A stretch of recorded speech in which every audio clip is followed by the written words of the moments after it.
আজকে সোমবার, সোমবারে নিরামিষ হবে। নিরামিষের দিন অনেক কিছু করতে হয়। তা আজকে করব হচ্ছে পনির, ক্যাপসিকাম আর এটা হচ্ছে মাশরুমটা আমি ধুয়ে পরিষ্কার করে নিয়েছি। এই সব দিয়ে একটা তরকারি হবে, মাখা মাখা করে করব।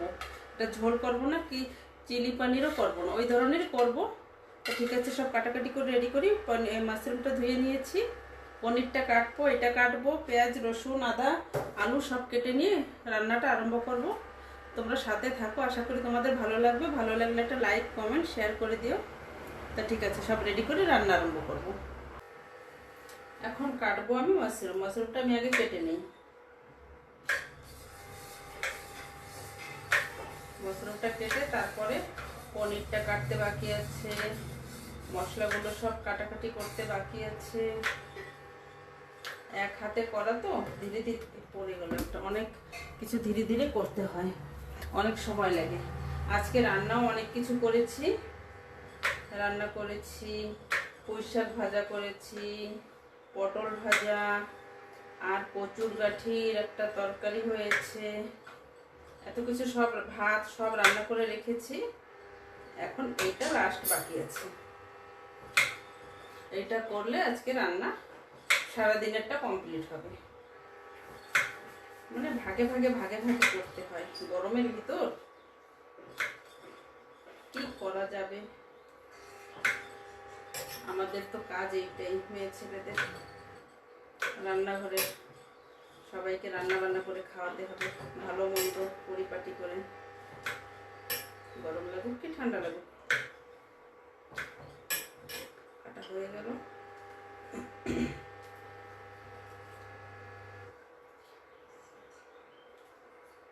মাশরুমটা কাটা রেডি আমার। এখন পনিরটা কেটে নেব। এই যে মাশরুমটা কেটে নিয়েছি, দেখো ছোট ছোট করে কেটেছি। এখন পনিরটা কেটে নেব।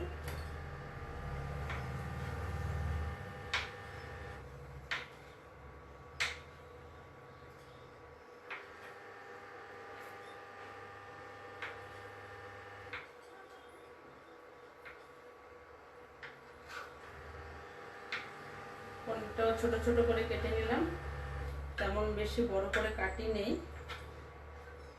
ছোটই কেটেছি। ঘরে না পনিরটা তেমন কেউ পছন্দ করে না, কেউ খেতেই চায় না পনির। আমারও ভালো লাগে না। পনিরটা রান্না হলে ওরকম গড়গড়ি খায়, তরকারিটা সরে যাবে, পনিরের পিসগুলো সব থেকে যাবে, সেগুলো তারপরে ফেলে দিতে হয়। এই যে পনিরটাও কেটে নিয়েছি।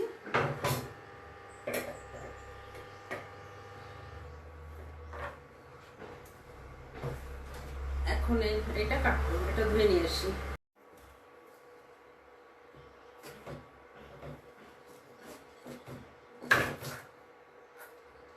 এখন ক্যাপসিকামটা কেটে নেব।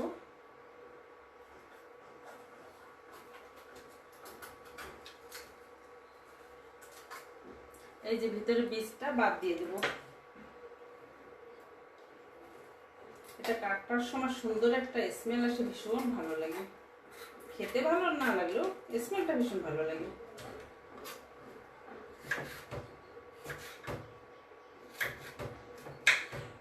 এটাও ছোট ছোট করে কেটে নেব।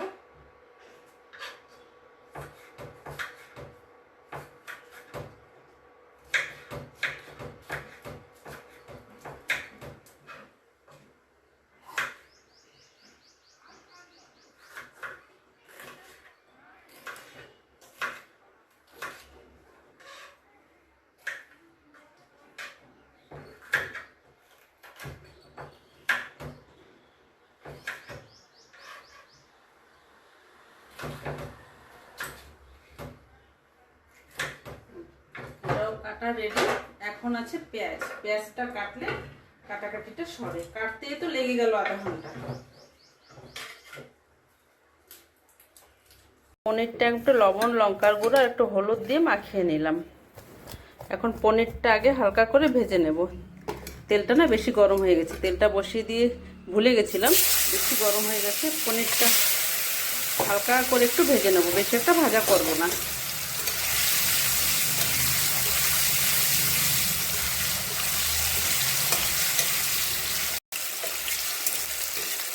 পনিরটা ভাজা হয়ে গেছে, হালকা ভাজা করবো বলেছি তো হালকাই ভাজা হয়ে গেছে। এখন পনিরগুলো তুলে রাখবো।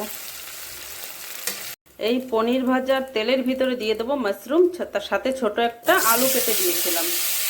এখন এইটা ভালো করে ভেজে নেব। এর ভিতরে সামান্য একটু হলুদ দিয়ে দেবো কালারের জন্য। হলুদ একটু দিয়ে ভাজা করলে সুন্দর একটা কালার আসে। মাশরুমটাও ভালো করে ভাজা হয়ে গেছে, জল বেরিয়েছিল, জল শুকিয়ে গেছে। এটা আর একটু ভাজা করে নামিয়ে রাখবো। মাশরুম ভাজা রেডি। এখন এটা নামিয়ে রাখবো। যে তেল ছিল সে তেলের ভিতরে ক্যাপসিকামটা ভেজে নেব।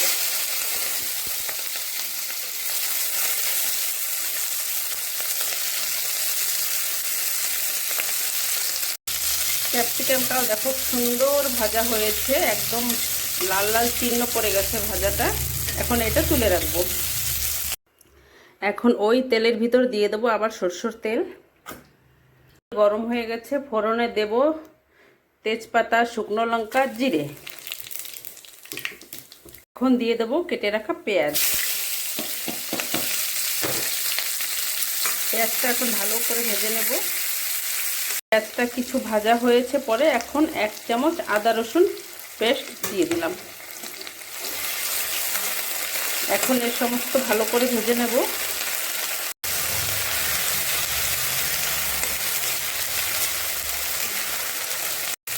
মশলাটা অনেকটা ভাজা হয়ে গেছে। এখন দিয়ে দেবো একটা টমেটো।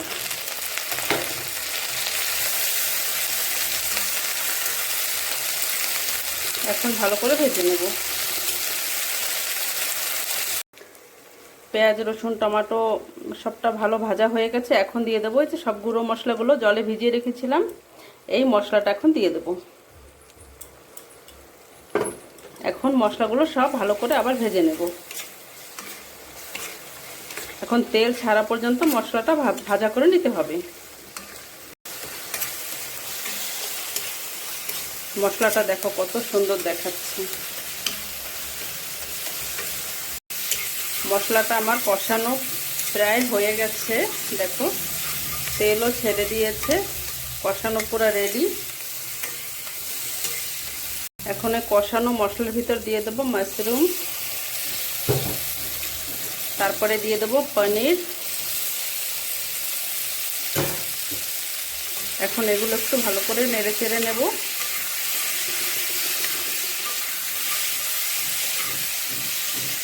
দেব ক্যাপসিকাম। এই সব কিছু আরেকটু ভেজে নেব। সব মশলা সব কিছু সুন্দর কষানো হয়ে গেছে, দেখো। এখন এর ভিতরে দিয়ে দেবো জল। জল বেশি দেবো না, অল্প জল দেব। গরম করা জল দিলাম। একদম মাখা মাখা হবে তো, দেখো কত সুন্দর দেখাচ্ছে। এখন এটা জাল হতে ছাড়বো একটা 10 মিনিট। এখন এটা কিছু সময় ঢেকে রাখবো।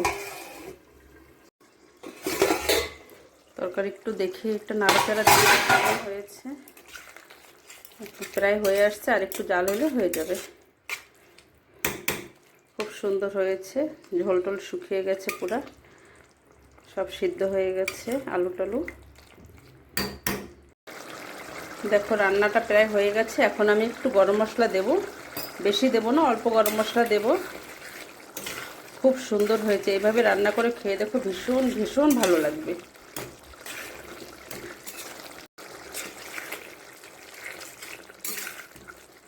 দেখতে যেমন সুন্দর হয়েছে, খেতেও দারুণ লাগবে এরকম তরকারি। তোমরা এভাবে রান্না করে খেয়ে দেখো, ভালো লাগবে। আর ভিডিওটা ভালো লাগলে একটা লাইক, কমেন্ট, শেয়ার করে দিও। দেখো কতটা সুন্দর হয়েছে, হাত চেটে চুটে খাবে এরকম তরকারি। এর ভাতের সাথে রুটি, পরোটা যা দিয়ে খাওয়া যাবে, কোনো অসুবিধা নেই। ভীষণ ভালো একটা তরকারি। ঠিক আছে, আজকের মতন এখানে রাখি। সবাই ভালো থেকো, সুস্থ থেকো। আর ভিডিওটা ভালো লাগলে একটা লাইক করে দিও।